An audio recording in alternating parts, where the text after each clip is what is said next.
Welcome to the Tech Egg. Don't get scrambled. Enjoy the video.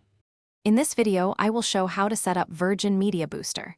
Begin by placing the booster within 2 rooms of your router and plug it into a wall socket. Watch the LED light behavior and wait for a steady signal before proceeding. Open the Virgin Media Connect app, follow the on-screen pairing steps, and confirm the booster appears in the app list. Finally, test speeds in a few key rooms to verify coverage. Start by learning the LED meanings so you can troubleshoot quickly. A pulsing blue light means the booster is searching for your router, while a solid blue light confirms a successful connection.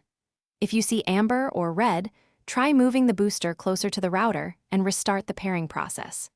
Use small position changes and recheck the app after each move to find the optimal spot for strong, consistent coverage.